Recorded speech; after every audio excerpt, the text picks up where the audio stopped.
नमस्कार दोस्तों, मैं हूं संतोष पाठक और आप देखना शुरू कर चुके हैं Santosh Pathak official YouTube platform.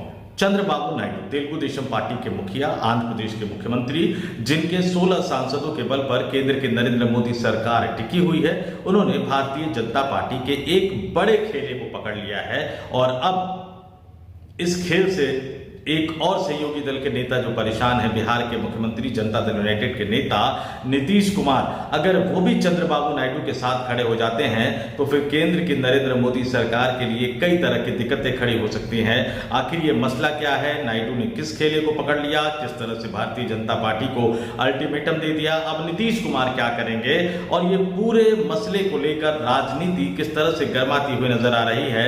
इन तमाम चीजों को, तथ्यों के साथ इस स्टोरी में मैं आपके सामने रखूंगा। लेकिन शुरुआत एक अपील, एक आग्रह के साथ। संतोष पाठक ऑफिशियल यूट्यूब प्लेटफॉर्म अभी नया है। पिछले कुछ महीनों के दौरान आपने हमारा हर तरह से सहयोग किया, समर्थन दिया, इसके लिए हम आपके प्रति आभारी हैं। लेकिन हमें आगे भी आपके सहयोग और समर्थन की जरूरत पड़ेगी, तो हमारे वीडियो देखिए, पसंद आए तो ही लाइक कीजिए, शेयर कीजिए, ज्यादा से ज्यादा लोगों तक पहुंचाइए, कमेंट करके जरूर बताइएगा कि हमारे वीडियो आपको कैसे लग रहे हैं। और संतोष पाठक ऑफिशियल यूट्यूब प्लेटफॉर्म को सब्सक्राइब जरूर कीजिएगा। और स्क्रीन पर मैं अपना QR कोड भी चला रहा हूं।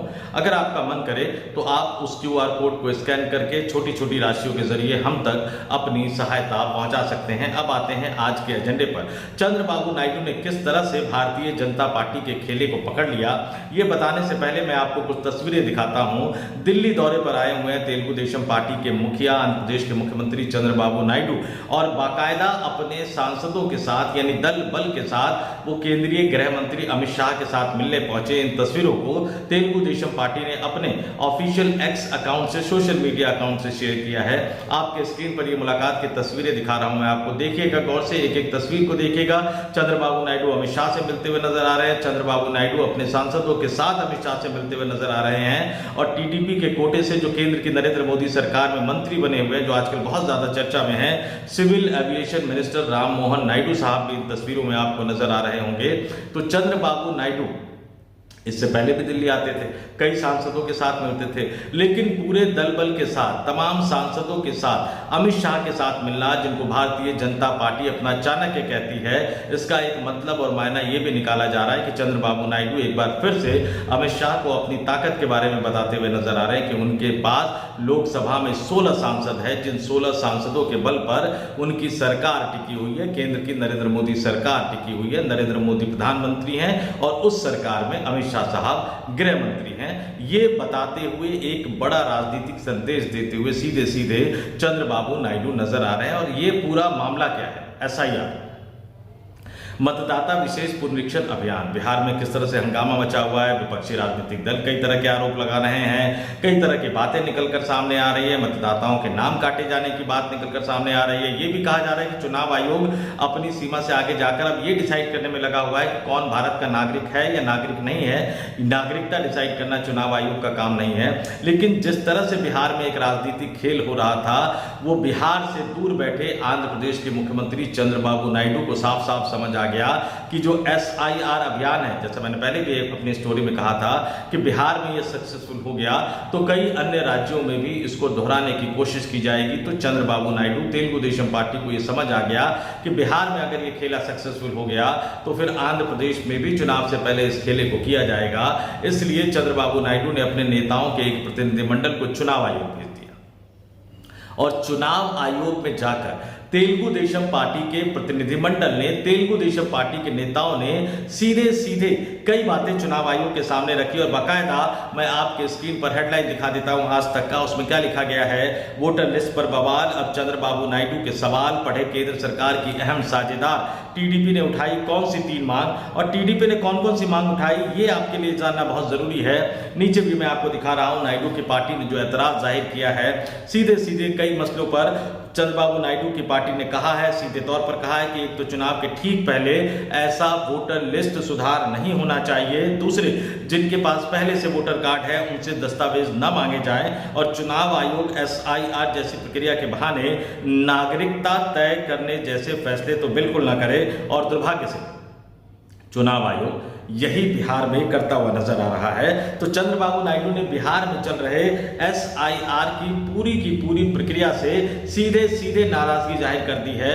चुनाव आयोग के पास जाकर, चुनाव आयोग के सामने अपनी बात रखकर देश की नरेंद्र मोदी सरकार को सीधे सीधे चेतावनी दे दी है और अमित शाह के साथ दल बल के साथ जाकर मुलाकात करके चंद्रबाबू नायडू ने एक बड़ा राजनीतिक संदेश देने का प्रयास कर लिया है।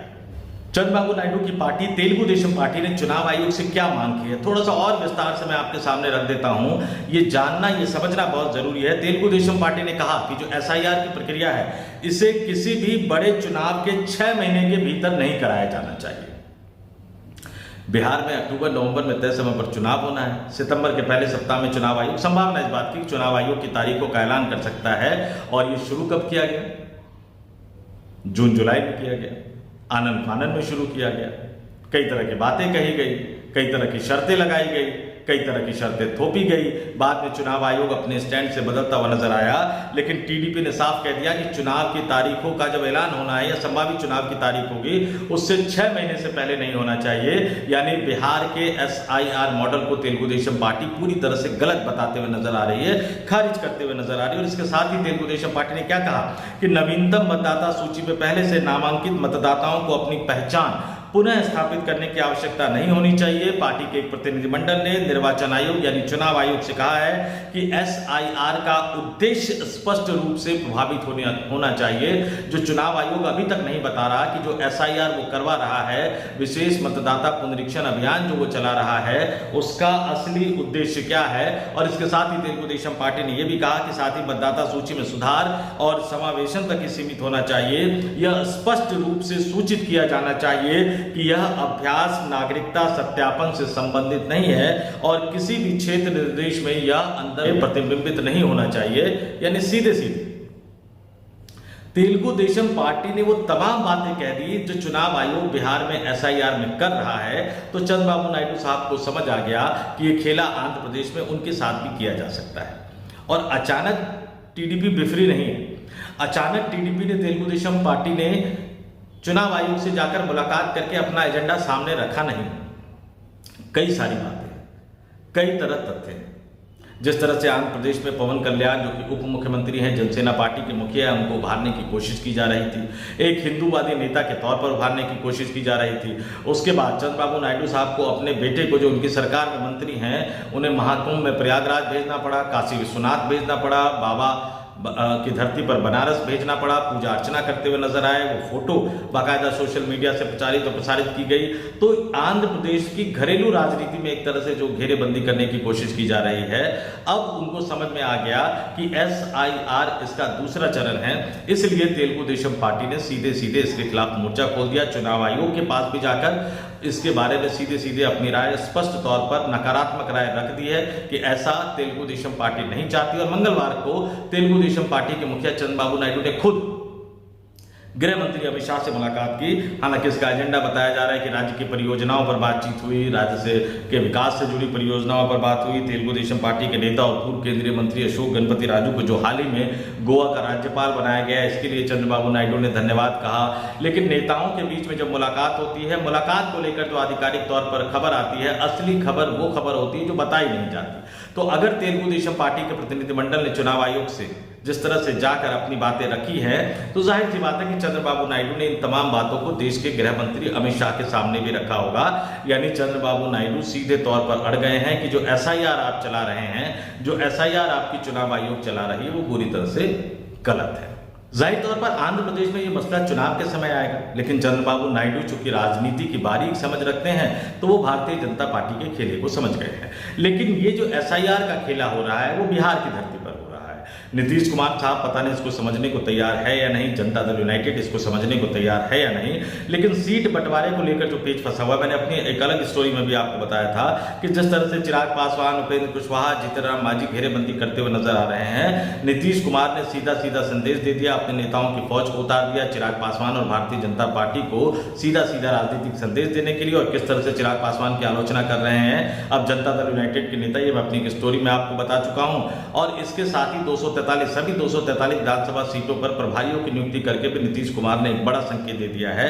अब अगर एसआईआर का खेला उनकी समझ में आ जाता है, एसआईआर के राजनीतिक महत्व को पूरी तरह से समझ लेते हैं, तो फिर तय मानकर चलिए कि चंद्रबाबू नायडू और नीतीश कुमार के साथ आने का मतलब है चंद्रबाबू नायडू के 16 सांसद और नीतीश कुमार के 12 सांसद, यानी कुल मिलाकर 28 सांसद साथ आ जाएंगे, जो भारतीय जनता पार्टी के एजेंडे के खिलाफ खड़े हो जाएंगे, जो नरेंद्र मोदी और अमित शाह के एजेंडे के खिलाफ खड़े हो जाएंगे।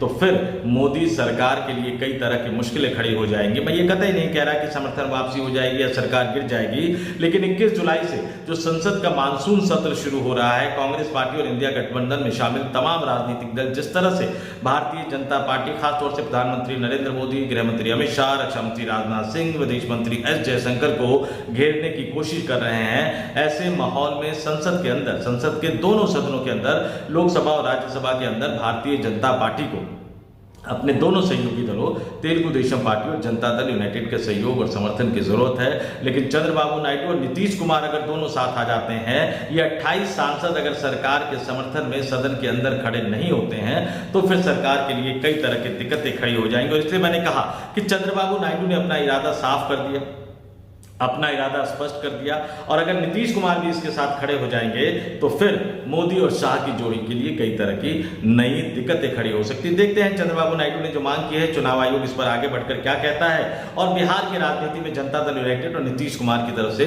किस तरह के बयान निकलकर सामने आते हैं। लेकिन राजनीति का चक्र बहुत तेजी से घूमना शुरू हो चुका है।